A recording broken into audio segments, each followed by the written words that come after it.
اعوذ باللہ من الشیطان الرجیم، بسم اللہ الرحمن الرحیم۔ آج ہم دیکھیں گے کہ رسول پاک صلی اللہ علیہ وآلہ وسلم نے جب دعوت حق کا آغاز کیا تو خفیہ طور پہ کیا، کیونکہ مکہ جو ہے وہ دین عرب کا مرکز تھا۔ یہاں کعبہ کے پاسبان بھی تھے اور ان بتوں کے نگہبان بھی، جنہیں پورا عرب عزت کی نظر سے دیکھتا تھا۔ اب یہاں ایسی ایک پرعزم شخصیت درکار تھی اور ایسی ایک عزمیت درکار تھی، ایک پکا فیصلہ اور حوصلہ درکار تھا کہ جس سے مصائب اور مشکلات کے جھٹکے اپنی جگہ سے نہ ہلا سکیں۔ اس کیفیت کے پیش نظر حکمت کا تقاضا تھا کہ پہل دعوت تبلیغ کا کام جو ہے وہ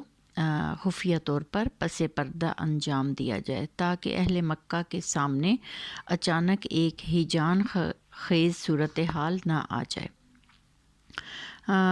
اب یہ فطری بات تھی کہ رسول اللہ صلی اللہ علیہ وآلہ وسلم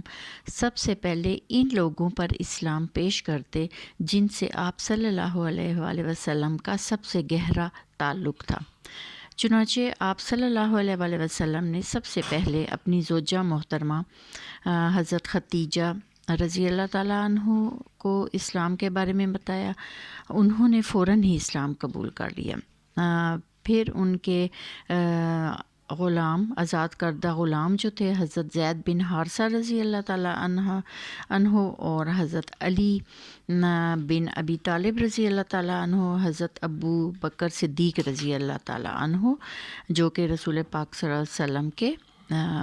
دوست تھے اور یار غار بھی تھے،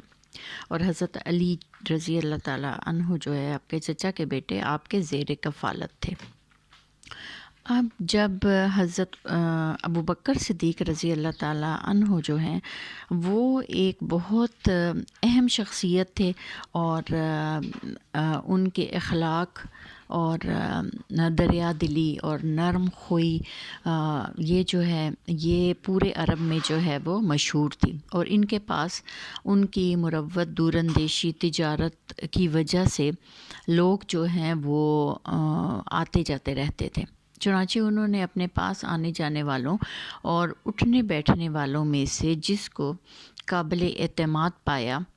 اسے بھی اسلام کی دعوت دینی شروع کر دی، اور ان کی کوشش سے حضرت عثمان رضی اللہ تعالیٰ عنہ، حضرت زبیر رضی اللہ تعالیٰ عنہ، حضرت عبد الرحمن بن عوف رضی اللہ تعالیٰ عنہ، حضرت سعد بن ابی وقاص رضی اللہ تعالیٰ عنہ، حضرت طلحہ بن عبیدہ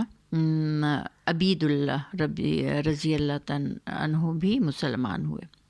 اور یوں جو ہے لوگ آہستہ آہستہ ان کی تعداد بڑھتی گئی۔ اس کے علاوہ بھی بہت سے نام ہیں، اور ایک اہم نام جو ہے وہ حضرت عمر رضی اللہ تعالیٰ عنہ کی بہن فاطمہ بنت خطاب اور ان کے شوہر حضرت سعید رضی اللہ تعالیٰ عنہ بن زید یہ بھی تھے، اور آہستہ آہستہ ان کی تعداد جو ہے ابن ہشام نے بتایا کہ ان کی تعداد 40 سے زیادہ ہو گئی، اور اس کے بعد مرد اور عورتیں جو ہیں وہ اسلام میں جماعت در جماعت داخل ہوتے رہے، یہاں تک کہ مکہ میں اسلام کا ذکر پھیل گیا اور لوگوں میں اس کا چرچا ہو گیا۔ اب یہ کام جو چھپ چھپا کر ہو رہا تھا یہ آہستہ آہستہ سب لوگوں کو پتہ چلنے لگا، اور لوگ جو ہیں وہ اپنے تعجب کا اظہار کرتے کہ یہ محمد صلی اللہ علیہ وآلہ وسلم نے کون سے دین کا آغاز کر دیا ہے، اور یہ کیوں اس طرح اپنے آپ کو اللہ کا پیغمبر کہہ رہا ہے۔ اس طرح سے یہ جو ہے ان کے رسول پاک صلی اللہ علیہ وسلم کے جو ہے خلاف لوگ جو ہے وہ اٹھنے لگے، اور پہلے چھپ چھپا کر باتیں کرتے تھے، اور اب جو ہے گلی بازاروں میں جو ہے وہ گروپس بن کے باتیں ہونے لگیں۔ اور ادھر سورہ مدثر کی ابتدائی آیات کے بعد وحی کی پوری جو ہے وہ ایک پورا تسلسل ہو گیا، اور مسلسل طریقے سے جو وحی آنے لگی، اور اس دور میں چھوٹی چھوٹی آیات نازل ہو رہی تھیں، اور ان آیات کا خاتمہ یکساں قسم کے بڑے پرکشش الفاظ پر ہوتا تھا، اور ان میں بڑی سکون بخش اور جاذب قلب نغمگی ہوتی تھی، اور اسے پڑھ کر بہت سکون اور رقت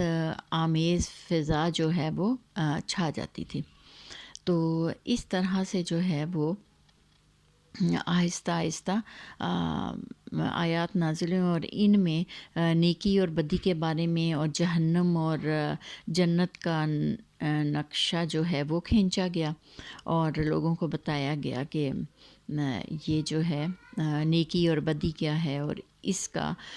اجر جو ہے وہ جنت اور دوزخ کی صورت میں ملے گا۔